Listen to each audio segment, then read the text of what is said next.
Mais moi je suis Marc, donc je suis un ingénieur.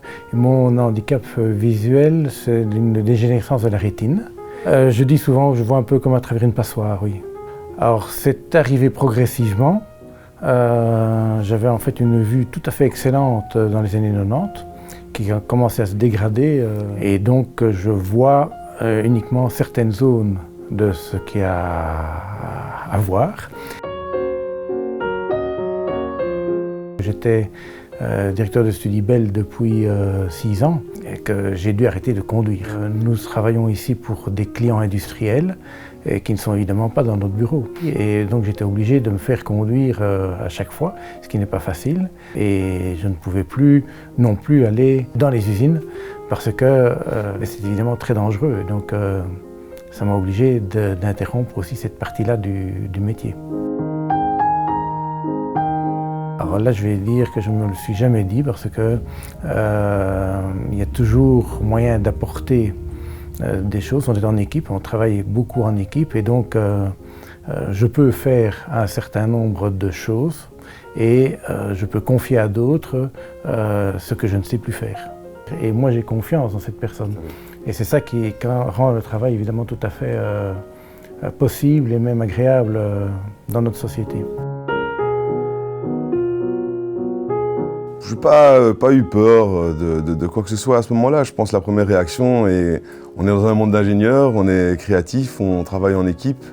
Je pense que justement ça peut apporter une diversification, une flexibilité des équipes. Comme Marc a expliqué tout à l'heure, les équipes c'est important, donc on peut toujours s'entraider les uns les autres. Et donc je crois que ça, non, je pense que j'ai pris directement la position de Marc et je pense que ça n'a jamais été un sujet et j'ai compté bien sûr sur Marc, les équipes, moi-même, pour que tout ça puisse continuer à fonctionner. Et ça continue à fonctionner encore aujourd'hui.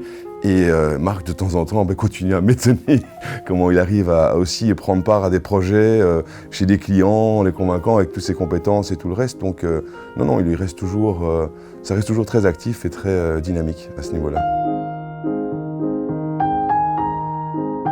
J'ai pris contact avec la Ligue Braille à l'occasion d'une Braille Tech qui m'a beaucoup aidé, qui est venu ici, qui a vu mon poste de travail pour voir un peu comment est-ce que je pouvais être aidé. Donc, par la Ligue Braille, j'ai pu avoir le Zoom Text, qui est une application qui aide à voir sur l'écran en agrandissant, en changeant les contrastes et surtout pour moi le plus important avec une souris qui traverse l'écran de part en part.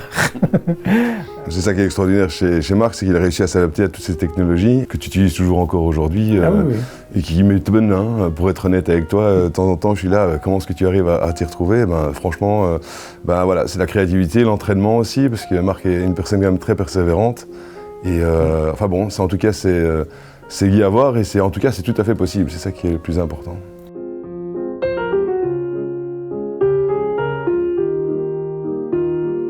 Être transparent sur ce qu'on peut faire, ce qu'on ne peut pas faire, est quelque chose de vraiment essentiel pour garder un rôle important et un rôle qu'on veut dans la société. Mais je pense que c'est pas du tout un problème, ça apporte justement peut-être une complexité à premier abord, mais par contre ça apporte de la diversification, donc de la créativité, de la flexibilité, tout le reste, et puis surtout la notion d'équipe dans un monde aujourd'hui où on travaille de plus en plus tout seul et qu'on regarde son nombril et puis voilà, mais justement cette dimension-là fait que on est tous différents, avec des choses différentes, des capacités différentes, et quand on met plus le doigt sur par exemple le handicap de Marc qui est plutôt la vue, on voit que c'est pas non plus quelque chose qui est bloquant, il faut être un peu créatif et cette créativité est mise dans l'ensemble des équipes. C'est une diversification, donc il ne faut certainement pas avoir peur et ça n'apporte que du positif de manière générale.